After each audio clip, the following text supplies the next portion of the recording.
नमस्कार दोस्तों, आप सभी का हमारे YouTube चैनल आइडियल देव क्लासेस में स्वागत है। दोस्तों, आज हम आपके लिए एक महत्वपूर्ण वीडियो लेके आए हैं जो प्राथमिक शिक्षक पात्रता परीक्षा होने वाली है उसके महत्वपूर्ण प्रश्न लेके आए हैं। और किस विषय के विषय पर्यावरण अध्ययन का प्रैक्टिस सेट आपका एक है।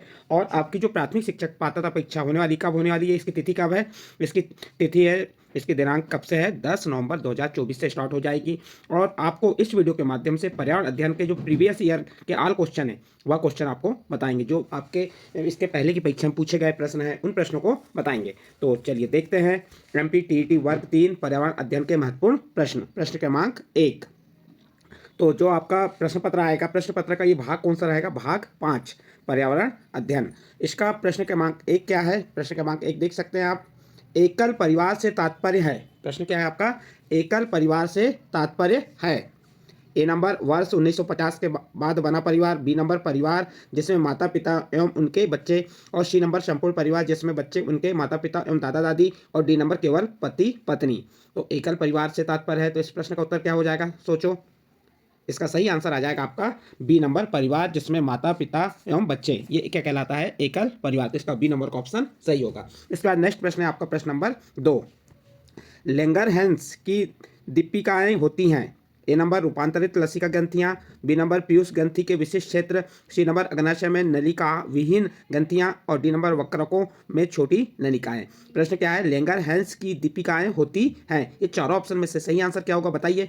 तो इसका सही आंसर आ जाएगा आपका सी नंबर अग्नाशय में नलिका विहीन ग्रंथियां। तो इसका सी नंबर का ऑप्शन सही होगा। नेक्स्ट प्रश्न है आपका प्रश्न नंबर 3।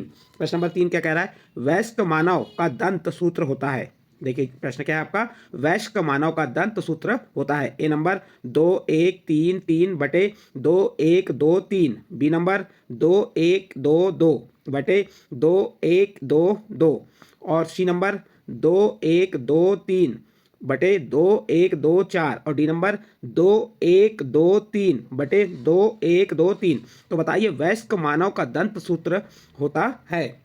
तो इसका सही आंसर क्या होगा, तो इसका सही आंसर आ जाएगा डी नंबर का सूत्र, ये आपका 2123 2123। ये क्या है, वयस्क मानव का दंत सूत्र होता है। नेक्स्ट प्रश्न है आपका प्रश्न नंबर 4। प्रश्न नंबर 4 क्या कह रहा है, जिराफ नामक जंतु किस प्रकार के आवास में निवास करते हैं।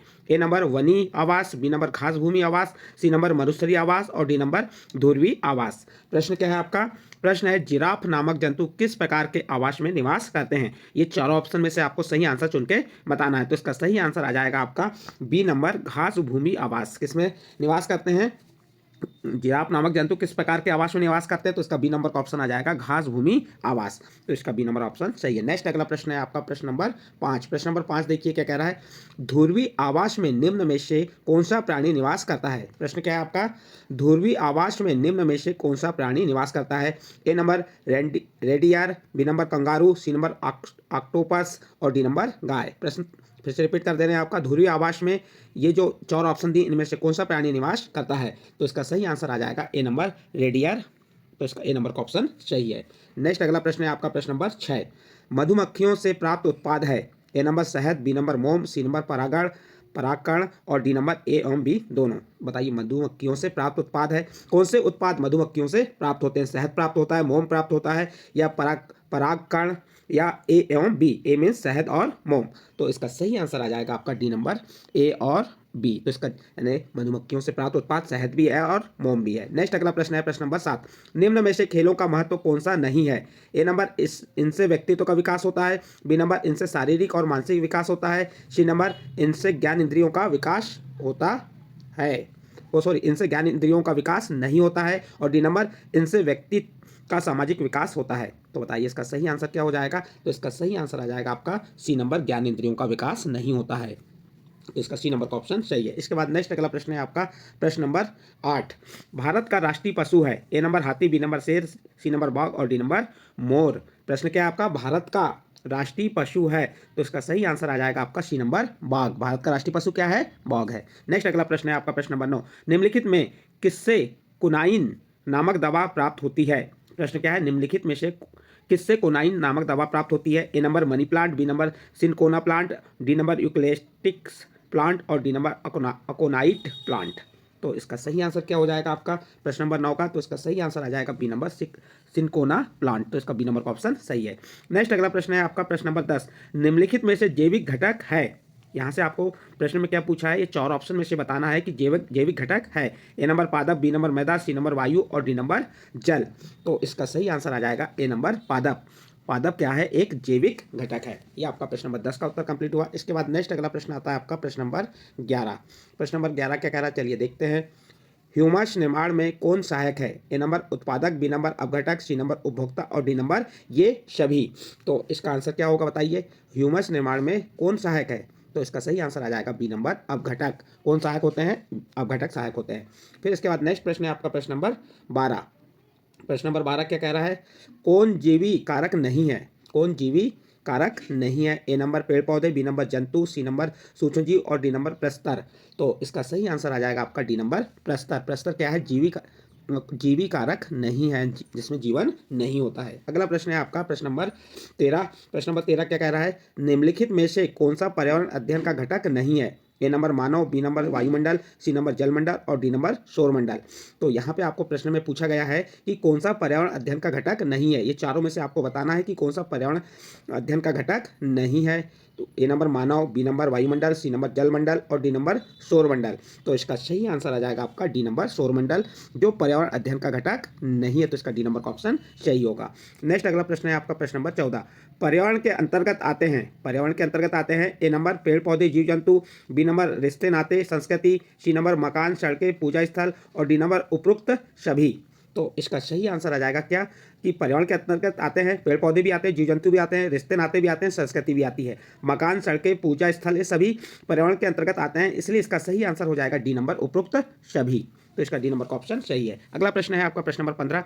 प्राकृतिक एवं सामाजिक सांस्कृतिक पर्यावरण के बीच अंतःक्रिया का उदाहरण है। ए नंबर वनों की कटाई, बी नंबर शिकार, सी नंबर निर्माण कार्य और डी नंबर उपरोक्त सभी। फिर से रिपीट कर रहे हैं, प्रश्न क्या है आपका, प्राकृतिक एवं सामाजिक सांस्कृतिक पर्यावरण के बीच अंतःक्रिया का उदाहरण है। तो इसका सही आंसर क्या होगा? वन भी है, शिकार भी है और निर्माण कार्य भी है। तो इसका सही आंसर आ जाएगा आपका डी नंबर उपरोक्त सभी। नेक्स्ट प्रश्न है आपका प्रश्न नंबर 16। प्राकृतिक पर्यावरण के प्रमुख घटक हैं। ए नंबर सभी जीव, बी नंबर भू आकृतिक कारक, सी नंबर जल वायु वी कारक और डी नंबर ये सभी। तो इसका सही आंसर आ जाएगा आपका यानी कि ये सभी जीव भी होते हैं, प्राकृतिक पर्यावरण के प्रमुख घटक, भू आकृतिक कारक भी होते हैं और जल वायु कारक भी होते हैं। तो इसका सही आंसर आ जाएगा डी नंबर ये सभी। नेक्स्ट अगला प्रश्न है आपका प्रश्न नंबर 17। प्रश्न नंबर 17 क्या कह रहा है, पर्यावरण अध्ययन की प्रकृति निम्नलिखित में से समर्थन नहीं करती। प्रश्न क्या है, आपको प्रश्न को समझिए। पर्यावरण अध्ययन की प्रकृति निम्नलिखित यानी ये 4 ऑप्शन में जो आपके 4 ऑप्शन दिए इनमें से समर्थन नहीं करती है। ए नंबर बच्चे कम गलतियां करें, बी नंबर बच्चों को करके सीखने का अवसर मिले, सी नंबर बच्चे बहुत से प्रश्न पूछें, डी नंबर बच्चों को खोज करने के लिए पर्याप्त स्थान मिले। तो बताइए सही आंसर क्या हो जाएगा आपका प्रश्न नंबर 17 कि पर्यावरण अध्ययन की प्रकृति में निम्नलिखित में समर्थन नहीं करती। तो इसका सही आंसर आ जाएगा बच्चे कम गलतियां करें। ये पर्यावरण अध्ययन की प्रकृति में समर्थन नहीं करती। तो इसका ए नंबर का ऑप्शन सही है। नेक्स्ट अगला प्रश्न है आपका प्रश्न नंबर 18। निम्नलिखित कथनों में से कौन सा प्राथमिक स्तर पर पर्यावरण अध्ययन पढ़ाने का उद्देश्य नहीं है। प्रश्न क्या है, निम्नलिखित यानी ये 4 ऑप्शन दिए ABCD, इनमें से बताना है कि कौन सा प्राथमिक स्तर पर पर्यावरण अध्ययन पढ़ाने का उद्देश्य नहीं है। ए नंबर प्राकृतिक व सामाजिक वातावरण के बारे में उत्सुकता जगाना, बी नंबर बच्चों को खोजने की क्रियाओं में लगाना तथा व्यवहारिक क्रियाएं करवाना जो संज्ञानात्मक और मंच चालक कौशलों के विकास में सहायक होती है। सी नंबर बच्चों पर आकलन के लिए शब्दावली और परिभाषाओं का बोझ लादना और डी नंबर जीवन और पर्यावरण के सरोकार रखने वाले मूल्यों को आत्मसात करना। तो ये 4 ऑप्शन में से आपको बताना है कि निम्नलिखित कथन है, 4 कथन हो गए, इनमें से कौन सा प्राथमिक स्तर पर पर्यावरण अध्ययन पढ़ाने का उद्देश्य नहीं है। तो सही आंसर आ जाएगा इसका सी नंबर बच्चों पर आकलन के लिए शब्दावली और परिभाषाओं का बोझ डालना, ये अध्ययन पढ़ाने का उद्देश्य नहीं है। तो इसका सी नंबर का ऑप्शन सही होगा। नेक्स्ट अगला प्रश्न है आपका प्रश्न नंबर 19। निम्नलिखित में से कौन सा प्राथमिक विद्यालय में पर्यावरण अध्ययन पढ़ाने का उद्देश्य निरूपित है।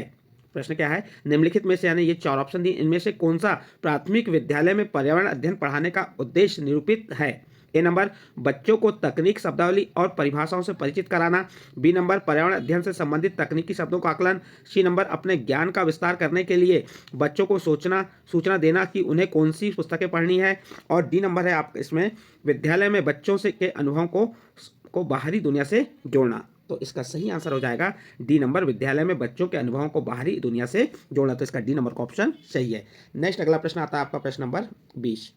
प्रश्न नंबर 20 क्या कह रहा है? बिहार राज्य में कक्षा 5 तक पर्यावरण अध्ययन कैसा विषय है? प्रश्न क्या है आपका? बिहार राज्य में कक्षा 5 तक पर्यावरण अध्ययन कैसा विषय है? ए नंबर एकीकृत, बी नंबर उप विषय, सी नंबर समन्वित और डी नंबर वैकल्पिक। तो इसका सही आंसर क्या हो जाएगा आपका? इसका ए नंबर का ऑप्शन सही होगा, एकीकृत। बिहार राज्य में कक्षा 5 तक पर्यावरण अध्ययन कैसा विषय है? तो ये एकीकृत विषय है। इसके बाद नेक्स्ट प्रश्न है आपका प्रश्न नंबर 21। पर्यावरण की परिभाषा क्या है? ए नंबर एआयोटिक या बायोटिक घटक, बी नंबर समुद्र तल के नीचे पृथ्वी पर वस्तुएं, सी नंबर चीज़ें जो हमको घेरती हैं और डी नंबर उपयुक्त में से कोई नहीं। प्रश्न क्या है? पर्यावरण की परिभाषा क्या है? तो इसका सही आंसर आ जाएगा सी नंबर, चीज़ें जो हमको घेरती हैं वो पर्यावरण की परिभाषा है। ठीक है, इस प्रकार आपका इसका सी नंबर का ऑप्शन सही होगा। नेक्स्ट अगला प्रश्न है आपका प्रश्न नंबर 22। ध्वनि प्रदूषण का मापन किस इकाई द्वारा किया जाता है? प्रश्न क्या है आपका? प्रश्न नंबर 22। ध्वनि प्रदूषण का मापन किस इकाई द्वारा किया जाता है? A number joule, B number decibel और सी नंबर न्यूटन और डी नंबर नैनो इकाई। तो बताइए सही आंसर क्या होगा? ध्वनि प्रदूषण का मापन किस इकाई द्वारा किया जाता है? ध्वनि प्रदूषण का मापन डेसिबल इकाई द्वारा किया जाता है। तो इसका सही आंसर हो जाएगा बी नंबर डेसिबल। देखिए इसमें जो 80 डेसिबल या इससे अधिक का शोर श्रवण शक्ति को स्थायी हानि पहुंचाने में सक्षम होता है।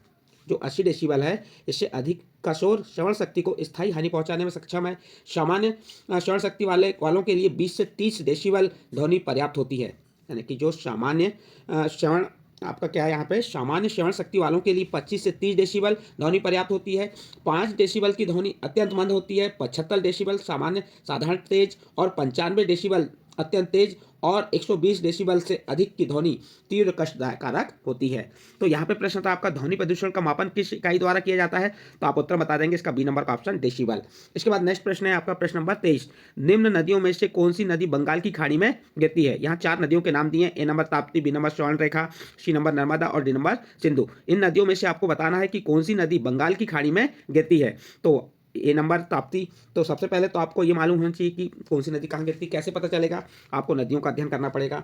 स्वर्ण रेखा या स्वर्ण रेखा नदी बंगाल की खाड़ी में गिरती है। तो इसका बी नंबर का ऑप्शन सही होगा। इसके बाद यह भारत के झारखंड राज्य से, यह नदी कहाँ से निकली है? भारत के झारखंड राज्य में बहने वाली एक पहाड़ी नदी है। यह रांची नगर से 16 किलोमीटर, कौन? स्वर्णरेखा नदी रांची नगर से 16 किलोमीटर दक्षिण पश्चिम में स्थित नगड़ी गांव से रानी चुआ नामक स्थान से निकलती है तथा बालेश्वर नामक स्थान पर बंगाल की खाड़ी में गिरती है। ताप्ती, नर्मदा और सिंधु नदियां, ये जो आपकी 3 नदियां बच गई, ताप्ती, नर्मदा और सिंधु नदियां, ये नदियां क्या होती हैं? अरब सागर में गिरती हैं। तो आपका प्रश्न था निम्न चारों नदियों में से कौन सी नदी बंगाल की खाड़ी में गिरती है? तो आप उत्तर बता देंगे बी नंबर स्वर्ण रेखा। इसके बाद अगला प्रश्न है आपका प्रश्न नंबर 24। मध्य प्रदेश में कौन सा शहर झीलों का शहर कहलाता है? तो ये आप सभी को मालूम है कि मध्य प्रदेश राज्य में कौन सा शहर झीलों का शहर कहलाता है। तो इसका सही आंसर आ जाएगा बी नंबर। बी नंबर क्या है? भोपाल। बी नंबर कह रहे हैं, ए नंबर भोपाल। भोपाल को क्या कहा जाता है? झीलों का शहर कहा जाता है। भारत का हृदय कहे जाने वाला मध्य प्रदेश, हमारे जो भारत देश है, भारत का हृदय किसे कहा जाता है? मध्य प्रदेश को कहा जाता है।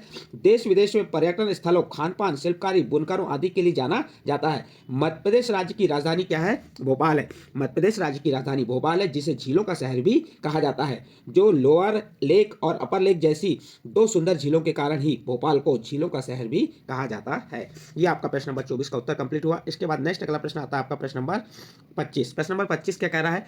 अंतरराष्ट्रीय ओजोन दिवस मनाया जाता है। A number 16 September, B number 7 सितंबर को 7 दिसंबर, डी नंबर 30 मार्च और सी नंबर 30 मार्च और डी नंबर 22 अप्रैल। प्रश्न क्या है? अंतरराष्ट्रीय ओजोन दिवस मनाया जाता है। तो ये 4 ऑप्शन में से आपको बताना है कि अंतरराष्ट्रीय ओजोन दिवस कब मनाया जाता है। A number 16 September, B number 7 December, C number 30 मार्च और डी नंबर 22 अप्रैल। तो इसका सही आंसर आ जाएगा आपका ए नंबर 16 सितंबर। 16 सितंबर को क्या मनाया जाता है? ओजोन दिवस मनाया जाता है। तो इसका ए नंबर का ऑप्शन सही है। ओजोन दिवस 16 सितंबर को ओजोन परत के संरक्षण हेतु जागरूकता के लिए मनाया जाता है। यूएनओ ने यूनाइटेड नेशनल जो आपकी थी अंतर्राष्ट्रीय कंपनी ने 19 दिसंबर 1994 को 16 दिसंबर को ये घोषित कर दिया कि ओजोन दिवस 16 सितंबर को मनाया जाएगा। यह तारीख मॉन्ट्रियल प्रोटोकॉल की यादगार तिथि के रूप में तय की गई है। ओजोन दिवस 2016 का थीम था ozone and climate restored by a world united. तो ये जो आपका प्रश्न था, अंतर्राष्ट्रीय ओजोन दिवस मनाया जाता, तो आपका उत्तर हो जाएगा 16 सितंबर। अगला प्रश्न है आपका प्रश्न नंबर 26। किस खास श्रृंखला में शाकाहारी होते हैं? ए नंबर प्राथमिक उत्पाद, बी नंबर प्राथमिक उपभोक्ता, सी नंबर द्वितीयक उपभोक्ता और डी नंबर अपघटनकर्ता। प्रश्न क्या है? किस खास श्रृंखला में शाकाहारी होते हैं? तो इसका सही आंसर आ जाएगा बी नंबर प्राथमिक उपभोक्ता। प्राथमिक उपभोक्ता में क्या होते हैं? शाकाहारी होते हैं। किसी खास श्रृंखला में शाकाहारी प्राथमिक उपभोक्ता होते हैं। देखो, किसी खास श्रृंखला में शाकाहारी क्या होते हैं? प्राथमिक उपभोक्ता होते हैं। और उत्पादक हमेशा हरे पौधे होते हैं जो क्लोरोफिल की सहायता से प्रकाश संश्लेषण की क्रिया के द्वारा भोजन का निर्माण करते हैं। द्वितीयक उपभोक्ता मांसाहारी होते हैं। द्वितीयक उपभोक्ता क्या होते हैं? मांसाहारी होते हैं। अपघटनकर्ता सड़े गले पदार्थों से ऊर्जा प्राप्त करते हैं, जैसे मृतजीवी, कवक, जीवाणु। तो यहाँ पे आपका प्रश्न था किस खास श्रृंखला में शाकाहारी होते हैं, तो आपका उत्तर आ जाएगा प्राथमिक उपभोक्ता। तो इसका बी नंबर का ऑप्शन सही होगा। इसके बाद नेक्स्ट अगला प्रश्न है आपका प्रश्न नंबर 27। पारिस्थितिक तंत्र के तत्वों के चक्रण को क्या कहते हैं? ए नंबर रासायनिक चक्र, बी नंबर जैव भू रासायनिक चक्र, सी नंबर भूगर्भीय चक्र और डी नंबर भू रासायनिक चक्र। प्रश्न क्या है आपका? पारिस्थितिक तंत्र के तत्वों के चक्रण को क्या कहते हैं? बताइए सही आंसर क्या होगा इसका। प्रकृति में विभिन्न तत्व चक्रीय रूप में एक जीव से दूसरे जीव में स्थानांतरित होते हैं और पुनः प्रकृति में लौट आते हैं। इस प्रक्रिया को खनिज प्रभाव तथा यह चक्र जीवमंडल जैसे वायुमंडल, स्थलमंडल, जलमंडल में होते हैं। इसे ही जैव भू रासायनिक चक्र कहते हैं। तो इसका सही आंसर क्या आएगा आपका? बी नंबर जैव भू रासायनिक चक्र। पारिस्थितिक तंत्र में तत्वों के चक्रण को क्या कहते हैं? तो इसका बी नंबर का ऑप्शन आ जाएगा जैव भू रासायनिक चक्र। अगला प्रश्न है आपका प्रश्न नंबर 28। प्रश्न नंबर 28 क्या कह रहा है? निम्नलिखित ईंधनों में से कौन सा न्यूनतम पर्यावरणीय प्रदूषण उत्पन्न करता है? A number diesel, B number petrol, C number hydrogen और डी नंबर कोयला। तो इसका सही आंसर क्या होगा? तो इसका सही आंसर आ जाएगा सी नंबर हाइड्रोजन। जो हाइड्रोजन ईंधन है ये न्यूनतम पर्यावरणीय प्रदूषण उत्पन्न करता है। तो इसका सी नंबर का ऑप्शन आएगा हाइड्रोजन। देखिए, निम्नलिखित जो ईंधन थे, ईंधनों में हाइड्रोजन न्यूनतम पर्यावरणीय प्रदूषण उत्पन्न करता है, जबकि डीजल, पेट्रोल और कोयला के जलने से हानिकारक गैसें निकलती हैं जो पर्यावरण को प्रदूषित करती हैं। हल्की होने के कारण गुब्बारों और वायु पोतों में हाइड्रोजन प्रयुक्त होता है तथा इसका स्थान अब हीलियम ले रहा है। अगला प्रश्न है आपका प्रश्न नंबर 29। संकटग्रस्त जंतु दैत्याकार पांड्या पाया जाता है। ए नंबर ऑस्ट्रेलिया में, बी नंबर भारत में, सी नंबर चीन में और डी नंबर ब्राजील में। तो बताइए सही आंसर क्या है। प्रश्न है आपका संकटग्रस्त जंतु दैत्याकार पांड्या पाया जाता है। तो इसका सही आंसर आ जाएगा सी नंबर चीन में। कहाँ पाया जाता है? ये चीन में पाया जाता है। तो इसका सी नंबर का ऑप्शन सही होगा। संकटग्रस्त जंतु दैत्याकार पांड्या चीन में पाया जाता है। पांड्या को चीनी भाषा में झुंगा माओ या विशालकाय बिल्ली भालू कहते हैं। ये चीन के बांस के जंगलों और तिब्बत के हिमालय पर्वत के ढलानों के पेड़ों पर रहते हैं। आज पांड्या विश्व वन्य जीव कोष द्वारा अंतर्राष्ट्रीय स्तर पर संरक्षित प्रजातियों में से एक है। इस प्रकार से आपका प्रश्न नंबर 29 कंप्लीट हुआ। इसके बाद नेक्स्ट अगला प्रश्न है आपका प्रश्न नंबर 30। निम्नलिखित किस गैस के कारण भोपाल गैस त्रासदी हुई? यहाँ प्रश्न पूछा है किस गैस के कारण भोपाल गैस त्रासदी हुई। ये चार ऑप्शन दिए हैं। ये चारों ऑप्शन में से आपको सही आंसर बताना है कि किस गैस के कारण भोपाल गैस त्रासदी हुई थी। तो इसका सही आंसर आ जाएगा डी नंबर मिथाइल आइसोसाइनेट। तो इसका कौन सी गैस थी जहां भोपाल गैस त्रासदी में? Methyl isocyanate. तो इसका डी नंबर का ऑप्शन सही है। भारत देश के मध्य प्रदेश राज्य के भोपाल शहर में 3 दिसंबर 1984 को एक भयानक औद्योगिक दुर्घटना हुई। कब की बात कर रहा है और कहा कि भारत के मध्य प्रदेश राज्य के भोपाल शहर में कब 3 दिसंबर 1984 को एक भयानक औद्योगिक दुर्घटना हुई। इस भोपाल गैस कांड या भोपाल गैस त्रासदी के नाम से जाना जाता है। भोपाल स्थित यूनियन कार्बाइड नामक कंपनी के कारखाने से एक जहरीली गैस का रिसाव हुआ जिससे लगभग 15,000 से भी अधिक लोगों की जान चली गई तथा बहुत सारे लोग अपंगता से लेकर अंधेपन के भी शिकार हुए। भोपाल गैस कांड में मिथाइल आइसोसाइनाइट, कौन सी गैस?